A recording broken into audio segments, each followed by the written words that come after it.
these stories for the most part.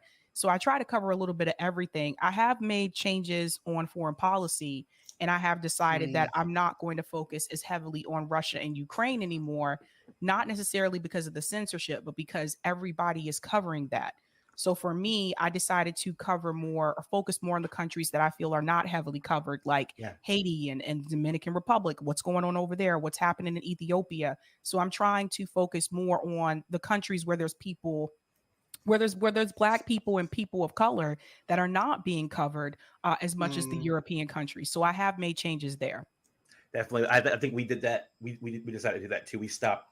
We'll talk about Ukraine and Russia like every now and then, but we like Mhm. have we were covering, you know, like the protests in Sri Lanka. Was it Sri Yep. Lanka? Yeah, yeah, we're we covering did the that. president in Sri Lanka. We're trying to cover things like anything happening in South America, like you said, in Africa going on, and yeah, because everyone is just everybody. Since you know how everyone knows how it is at the moment with Ukraine and Russia, and it's just Mhm. it's annoying as hell. That's as to put it lightly. Yeah, Yeah. Yeah. I think too, it's like, I don't know about you, but when you're actually trying to do and put together shows, it takes away the energy and time you have to watch other people. I mean, I definitely try and make time to watch other hmm shows, but it's sort of like it gets a little bit more difficult. And then sometimes you're kind of like, I don't want to get too caught up on what someone is saying about a certain topic, because then that could overly influence my take, and I want to try and be as fresh as possible and see it. It's almost impossible because you just go on Twitter and then you've got like 100 takes all at once, right? Yep. Some of them that are, Yep. well thought out, others that are like, you're just typing words and like, I don't, but so Right. it, Right. but it is it can be a lot to kind of try and get I together. usually don't catch people watch the replay because Mm, usually I'm either busy with something else at that time or I'm live the same time they're live. yeah, But also the reason that you just pointed out, I don't want to be influenced. If we're covering the same story, I don't want what they're saying to influence what I exactly. say yeah, later on that night.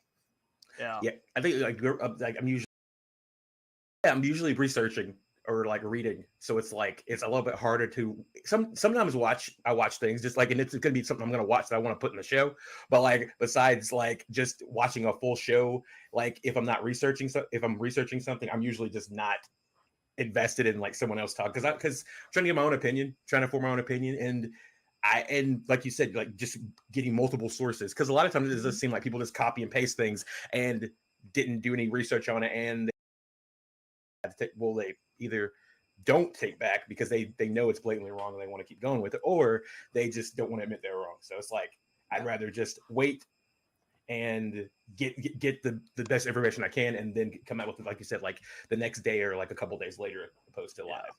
And a lot of times live, like I'm not that great live, so sometimes I have to go back and sometimes I edit things out. So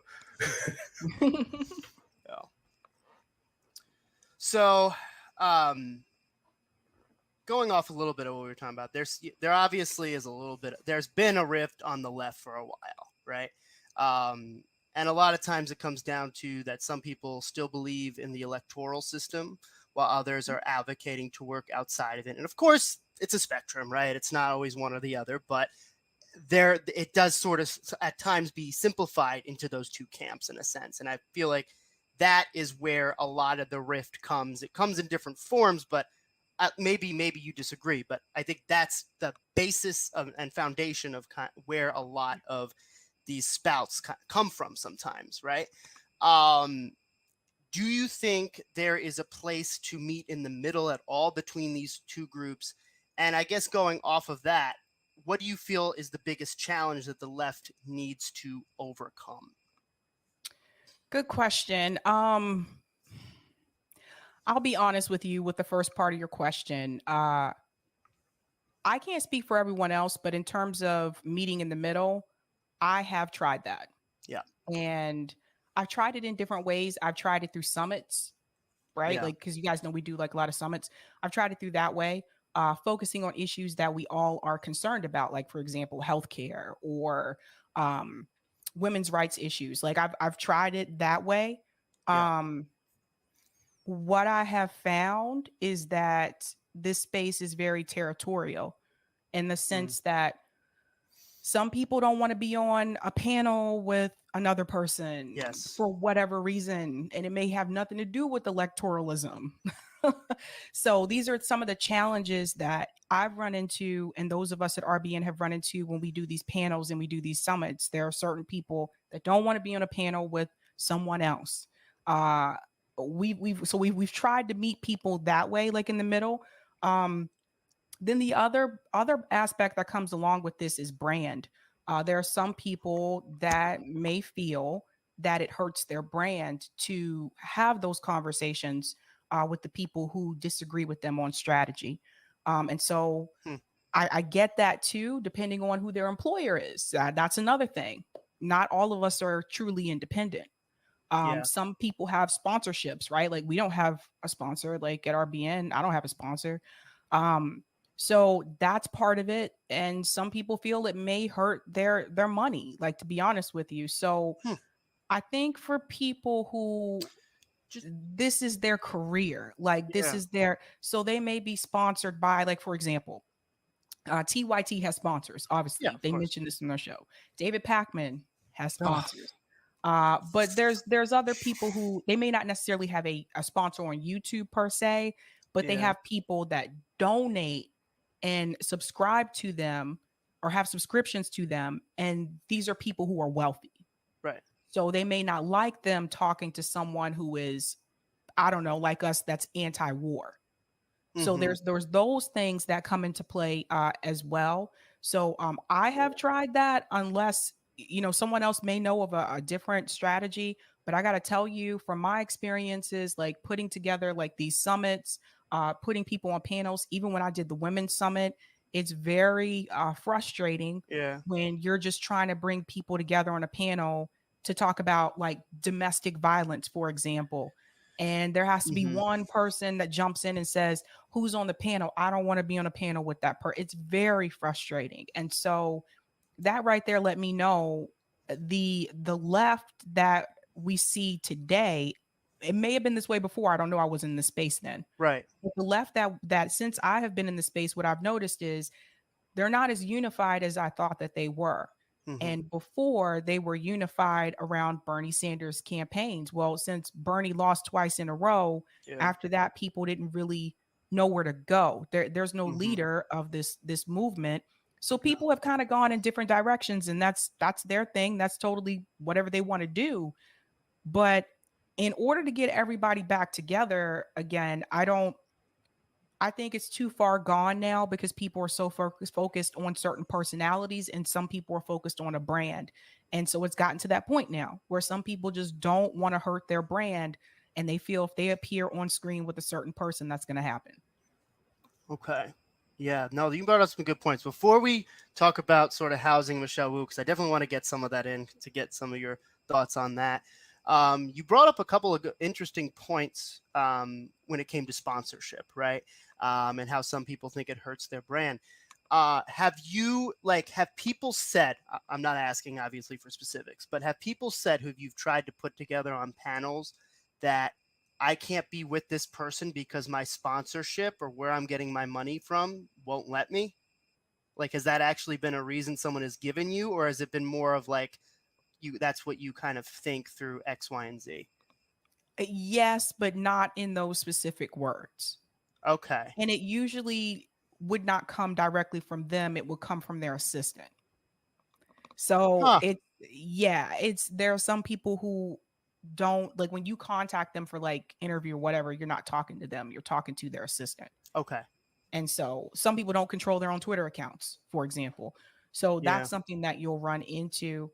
I think, there's been a lot of things that have been said, and there's a lot of personalities that are involved. Mhm. And I think people need to take their focus off of the personality. And I've been guilty of this too, because it was just a couple of days ago, I was arguing like on Twitter, me calling a bunch of other people back and forth because Mike Figueredo from the Humanist Report Uh-huh. decided to call us names, and Yeah. I got mad at myself after that. The fact that I actually even responded to him, because usually I just ignore that shit. And for people who were watching this, I don't even look at my mentions.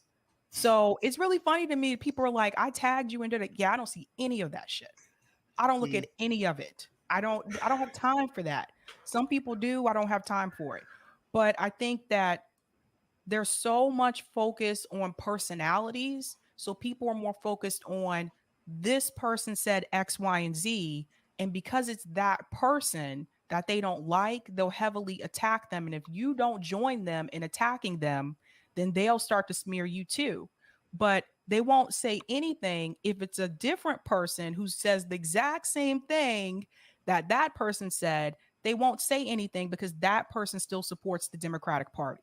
So this is it's a big problem that I've noticed that's like on the left. That's why especially a lot of this takes place on Twitter and then it transfers onto like YouTube videos and Mhm. YouTube shows. There's a lot of drama and at the same time nothing is getting done. No. Well, before we move on to that, I wanted to say, yeah, number one, like the Mike Fioretto thing is like a tinier like moment in like a larger trend that I see of like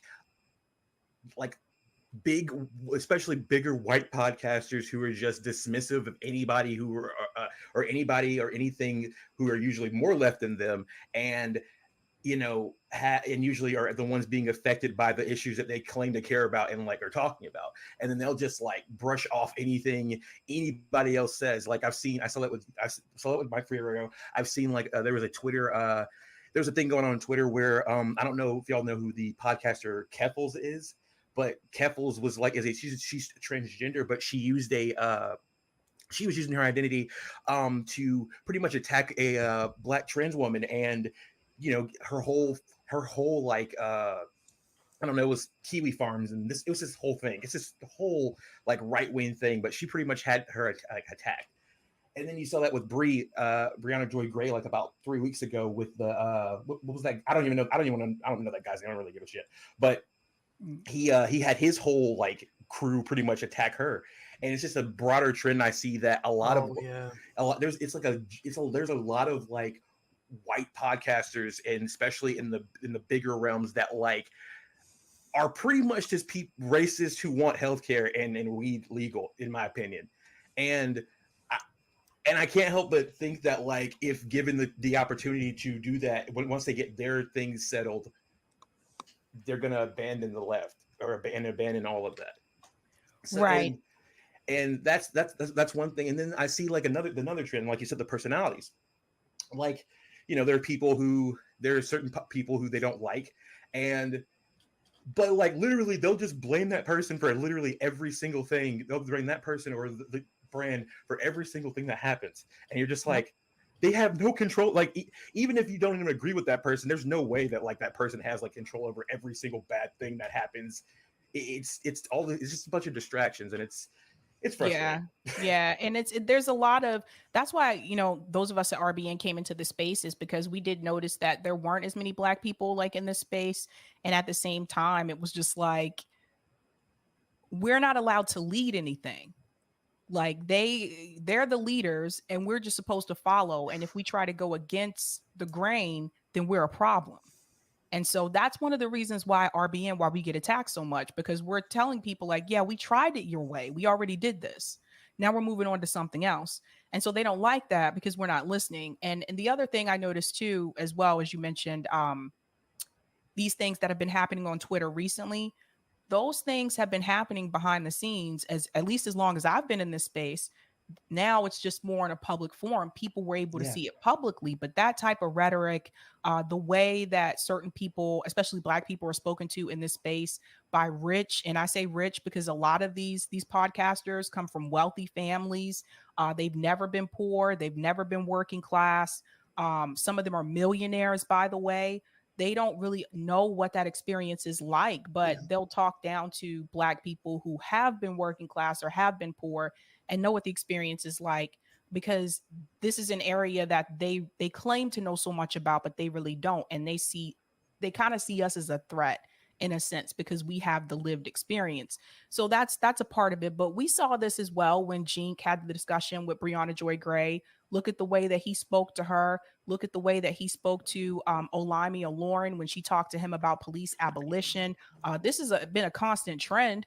I think more people just weren't really calling it out. But if people saw some of the things that were happening behind the scenes from day one when I joined, people would have known like what was really going on in this space. And that's the thing. It's like, even though they'll say, yeah, we need more diversity, they don't want that many of us. And even those of us at RBN, there's 5 of us, right? That's too many to them. That's too many. So there's this belief like, yeah, we want to have Black voices, but we don't want that many. That's too many because then you're considered a mob. And that's not just in independent media, that's in the workplace, that's in corporate America, that's in education, and that's a big problem. And so I think that it's unfortunate what we've seen happen over the past couple of weeks on social media, but it was very telling to me how many people who were willing to jump in and defend Brianna Joy Gray when she was getting racist attacks from people on Twitter. Most of the big like white podcasters were silent. Most of them didn't say anything. Even the ones who love to talk about drama all the time, they didn't talk about that story. So people see it. And I think it's just, I'm glad more people have woken up to this now, but I've seen this from day one since I've been in this space. Yeah. And that's why I wanted to get your take on it. Cause yeah, it's like apparent. I haven't been in this space that long. I've only been in this space, I'd say like a little bit over a year. So it's like, but it's, I mean, that's enough time to see like what's going on. But before you go, we want to go over this Michelle Wu story because I want to get your thoughts on that. Yeah, so I'll just read real quick. So this is GBH here. Michelle Wu announced Friday the city will direct $60 million of the American Rescue Plan Act dollars to affordable housing in the city by making 150 city-owned lots available for developers and by funding financial assistance program. Wu told Boston Public Radio more than 300 homes for income-restricted buyers would be built on those lots. Our federal dollars are being put to work right directly for that at a time when many other cities are still trying to figure out what to do with all their recovery dollars. We've said housing is a priority. Earlier this year, the Boston Planning and Development Agency completed a survey of all city-owned property to find an inventory of vacant or underutilized land that could be developed into affordable housing. Many of the parcels are in Roxbury, Dorchester, and Mattapan. By design. Wu says the money will be used to subsidize the homes themselves and 3 financial assistance programs for prospective home buyers. Just for context, Roxbury, Dorchester, and Mattapan have historically been red line neighborhoods. And so they're, Roxbury, Dorchester, and Mattapan do have a majority of Black populations, and that was historically by design through redlining that they kind of pushed communities all in those neighborhoods. So that just adds some context to the story just for people who aren't in the area. According to a press release from the city, Boston will issue a request for proposals for the first 70 parcels in early 2023 to create homes for residents to own. Additionally, some of the federal money will be used to bolster first-time homebuyer programs. We're also creating a pathway for residents of the Boston Housing Authority publicly subsidized housing to go directly from subsidized housing to home ownership, skipping through the gauntlet of can you find a place to rent. And so, yeah, that's essentially what is happening. Yeah, Healy, who is the first, I believe she's the first gay woman to be elected governor, right? Yeah, she does not support a statewide rent control measure, but has so far left the door open to local options. So this is essentially what this policy is. And then United Front Against Displacement, which Savvy, thank you for giving my attention to them and everything. It's been great getting to know their work and such through this. They're awesome. Yeah, they're great. So this article from So They Say is a great example of how the news media reprints politicians' distortions of reality as fact. A $60 million affordable housing program sounds great, right? Well, not so much. GBH writes the funding is making 150 city-owned lots available for developers and by funding financial assistance program. Wu says the money will be used to subsidize the homes themselves and 3 financial assistance program for prospective home buyers. So basically, the city is giving public land away to private developers and paying them to construct a few cheap homes and all to create affordable home ownership units that even most politicians agree aren't affordable. Wu goes on to say, we're also creating a pathway for residents of the Boston Housing Authority, publicly subsidizing housing to go directly from subsidized housing to home ownership. Translation, we want people out of public housing so they can start paying mortgages to the bank.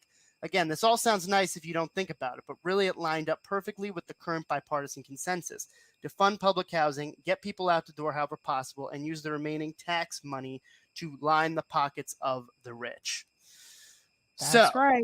Yeah. So, Sabby, I'll That's give right. you an opportunity to kind of add anything or give your thoughts and Yeah. reactions to that. This is, the key word there is developers, right? And some people are going to Mhm. read that article and skip right over that word and not make the connection. But that's the important part is that, and this isn't just happening in Boston, it's happening in cities across the United States. But where they trick people is they use this term affordable housing without explaining to people what affordable is or Mhm. what the affordability is, right? In Massachusetts, this is based on area median income, but that includes suburban areas outside of Boston. That also includes the southern part or some southern parts of New Hampshire as well. So the income requirement, it doesn't really match up with a lot of the people that live in those neighborhoods in Boston. If you're living in a suburban town like Concord, which is also outside of Boston, chances are your income is going to be a lot higher than someone that's living in like Mattapan that's working class. That's the problem, but that's still factored into the area median income. So the problem they're going to run into is they're going to tell you a certain income requirement that you have to even be able to participate, right?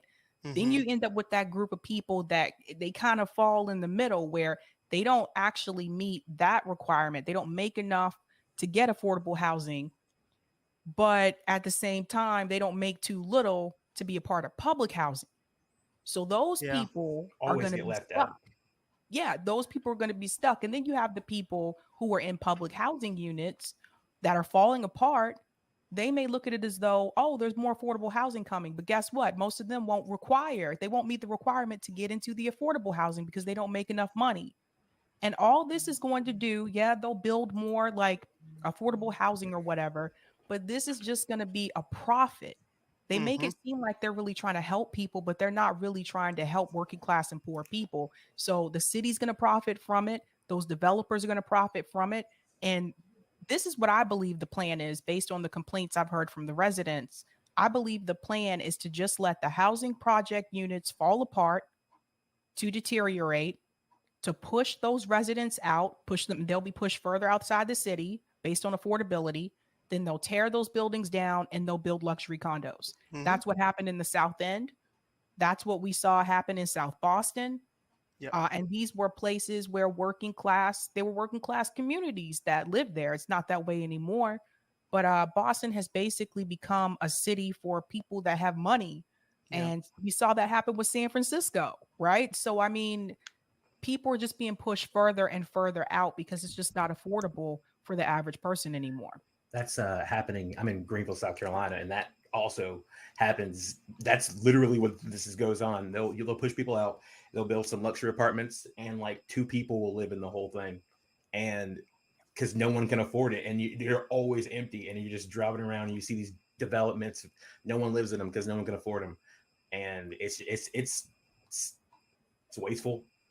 Mm-hmm. There's there's 23 homes to every homeless person in the U.S. Yep. and can't find anybody a house. It's on purpose.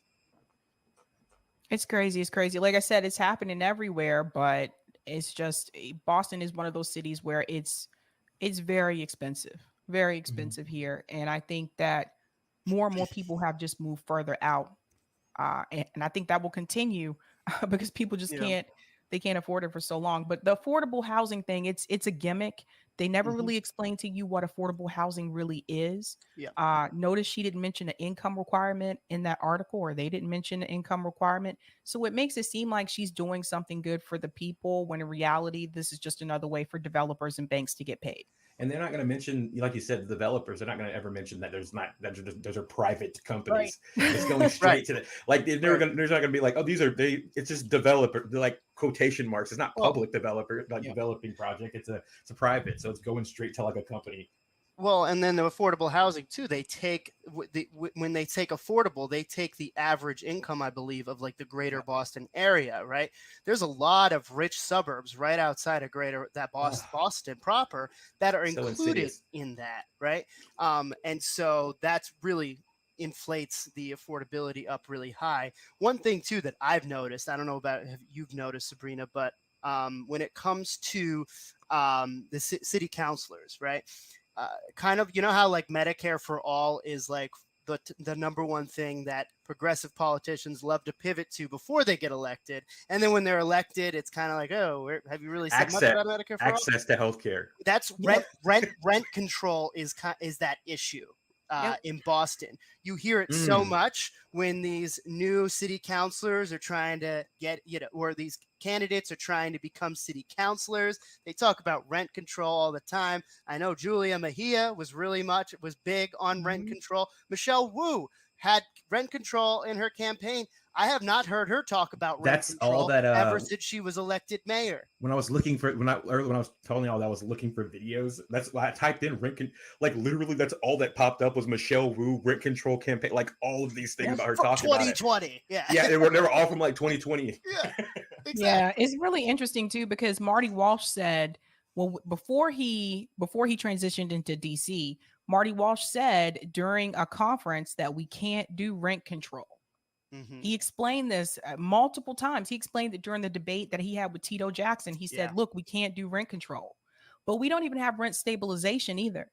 There's no stability. The landlords can increase the rent as much as they want because there's no cap. So it's just, I don't know. It's just become a playground for the rich. And it's really interesting because at one point in time, Boston did have rent control.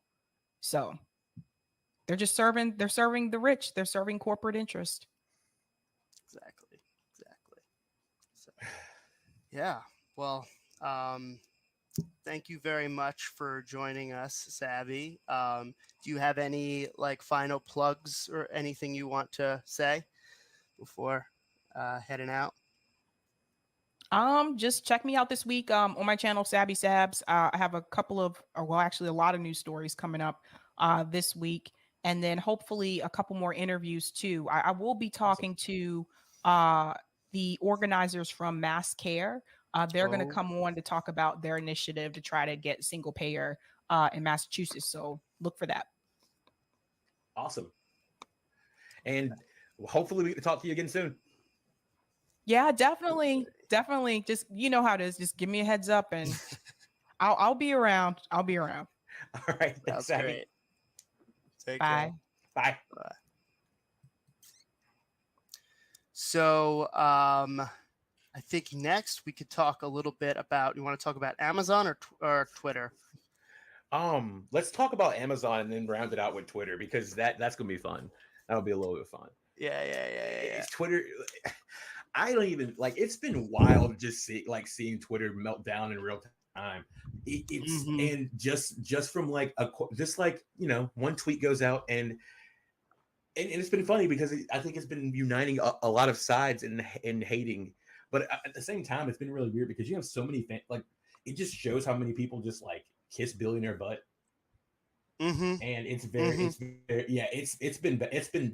it gets gross out there where people are just like, Yeah. oh, Elon's so great, like he's so great. It's like, Right. oh my god. But we'll get to that in a second. Well. So, Amazon, as some of you may or may not know, there were a Black Friday saw worldwide a lot of different protests. Well, I should say strikes on Black Friday, right? Black Friday, better. obviously, being one of Amazon's probably their most profitable day Oh, yeah. of the year. And so, from Germany and France to the United States, from India to Japan and the UK, Amazon's employees down their tools or joined marches on Friday demanding better working conditions and fair wages. Make Amazon Pay Coalition was behind this. I'm going to actually be showing a website in a second that has their specific demands that Make Amazon Pay came up with on a international scale, which I found very interesting because you don't really see demands on an international scale too often. That's actually very cool.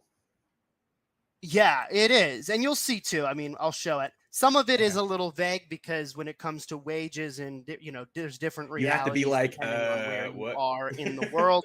But it is interesting, and I definitely want to kind of highlight that. Some climate thing. Yeah. So in France, where union groups SUD and CGT called for strike actions in the country's 8 warehouses, campaigners said 60 people were demonstrating in front of Amazon's, I'm not even going to try and pronounce that, site near Paris on Friday morning, with another 50 staying at home out of a total of 5,000 full-time and temporary employees at that location. Amazon France claims there was no sign of disruption to operations so far. It is worth mentioning that it looks like a good portion of them decided to work, and then there were some vocal people who decided to make it known that they weren't. And then in the U.S., workers at an Amazon facility in St. Peters, Missouri, walked off their jobs while unions represented retail workers in New York City. Staged demonstrations outside of Amazon owner Jeff Bezos' apartment building. So there was no immediate comment from Amazon U.S. I like that. They're like, France, but we're not. They went outside Jeff Bezos' house. We don't really want to bring attention to that. Protests and rallies also took place in several other countries and territories, including Argentina, Ireland, South Africa, Palestine, Bangladesh, and Australia. Love that Al Jazeera says that. Yeah. Didn't even notice that the first time I read it. That's because that's because it should be normal. You should just be like Palestine, and like no one should blink an eye. Wow. Okay. Yeah. That's awesome though. And so Israel who? Yes. And so Amazon, which has a global workforce of more than 1.5 million, most of whom are hourly workers, had refused to recognize trade unions. Of course, we've talked about this. So let me stop sharing this, and then let's go to this right here, where I want to. Were you going to say something? Weird. I was just thinking about, like you said, talking about Palestine. It's like that is weird thinking about Amazon just being like in Palestine. It's like get the hell out of here, right? So, the Make Amazon Pay Coalition has released a set of common demands that workers and their allies are placing on the company and the governments of the countries it operates in around the globe. Individuals and organizations can support the coalition by adding their name to the demands, directly telling Jeff Bezos to make Amazon pay. Let me just go down to the global demands here.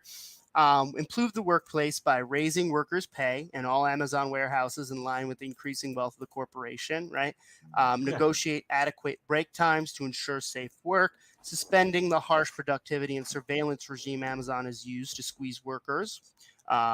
Extending paid sick leave. Allowing workers in sites without workplace representation to independently elect in health and safety commissions. So we can definitely include this link on the description as well, because this is pretty cool. But I love how they say ending all forms of casual employment and bogus self-employment or contractor status, right? Because I think wasn't there that statistic where it's like 60% of the people who actually do work for Amazon don't actually work for Amazon? I think that's like I've seen that somewhere. Previously. It's like that's awesome. Yeah. Nope. Let me fact check it. Go ahead, say what you're gonna say. I'll fact check. There is a climate thing in there. Let me see. I'm busy looking at. Do you see a climate thing? Yeah, I think there was a climate demand in there, which is pretty. That stuck out to me. when I was watching the video a little bit earlier. Mm. Like I was like, huh, which is awesome because they understand. That means they understand that like companies are doing most of the pollution, not people, just right, individuals. right, yeah. Ending union busting, nice. Okay. Mm-hmm. So another thing we're talking about, the union busting is egregious at Committing to Amazon. zero emissions by 2030. That's what, yeah. Stopping all sponsoring of climate change denialism. Yeah, and there's the signatures there. So, Ooh. Yeah, we'll include that for sure. Yeah, definitely. So, hopefully, I mean, we'll see. Again, if they make this, they keep doing this every year. Hopefully, more and more workers will continue to strike. Right? Sounds like they made some noise. It didn't. It doesn't look like they really disrupted Amazon to the point where they cringed and shut down. Right? But it's noticed in the beginning. It's the beginning. So exactly.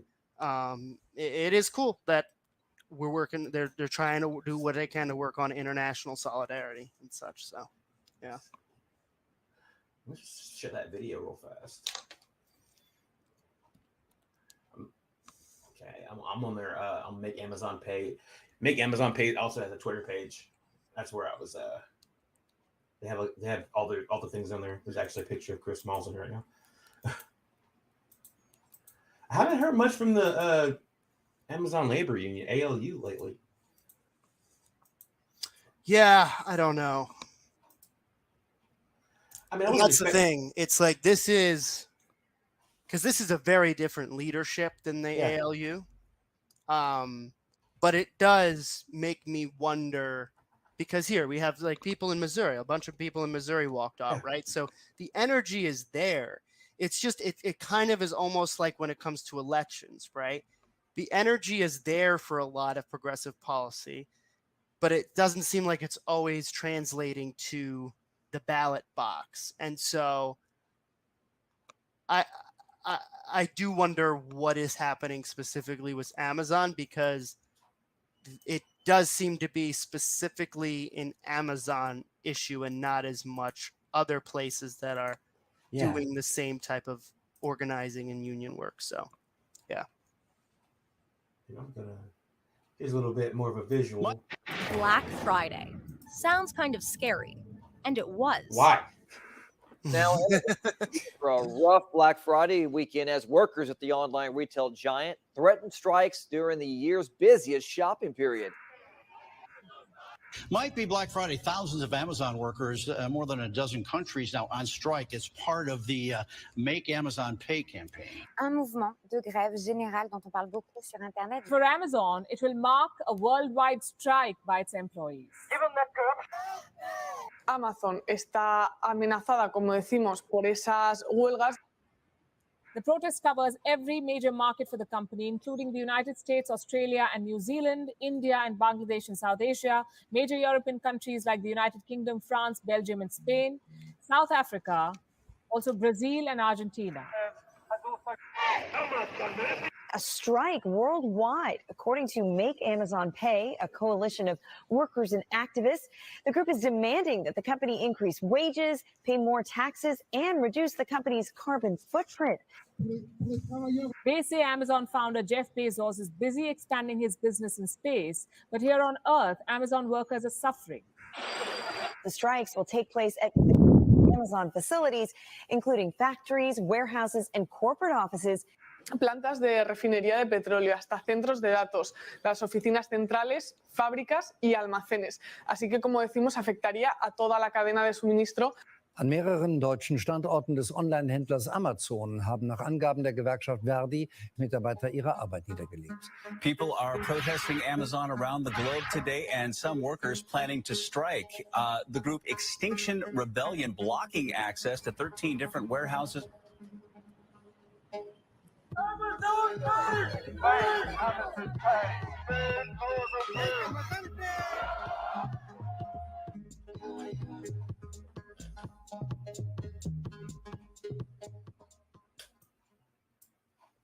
That was pretty cool. Yeah, like I hadn't finished it earlier, and That was really cool.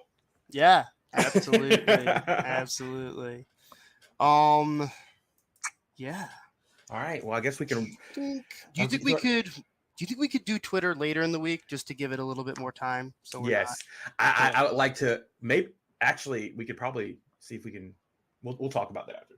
But yeah, Okay. We'll do that. We'll do that. Cool. All right, but besides that, what do you got going on? What's coming up? Yeah. Not too much, honestly. Yeah. No. Just chilling. I guess we'll try to be back. We'll try to do another episode next week, I guess, to see what's going on. Hopefully look up for some panels. Hopefully we'll probably try to get those coming back as soon as possible. And like we said, we're just slowing down. I'm trying to, I think, start a video about, because Elon Musk has like sparked my, like I realized I wrote something a little bit earlier, like down, about how like Elon Musk and the illusion of hardworking billionaires. And I kind of want to follow up. Like I wrote that down on like a note card earlier this year. And I found it, and I was like, "This is perfect. This is perfect for." I'm gonna write this. I think I'm gonna write that and try to make a video about that soon. So, and starting work tomorrow. So, the schedule is going to be everyone's on the team is pretty much a little bit busy. So we're gonna be finding out what we're doing, and we're gonna get our schedule back, and we'll get our groove back. But right now, life is just whoosh. Yeah. So yeah. All right, but hopefully we'll be back next week. Absolutely. All right. Talk to you soon. Peace. Don't forget to subscribe, Patreon, Ko-Fi, Telegram. All the links are below the description. Peace. Peace.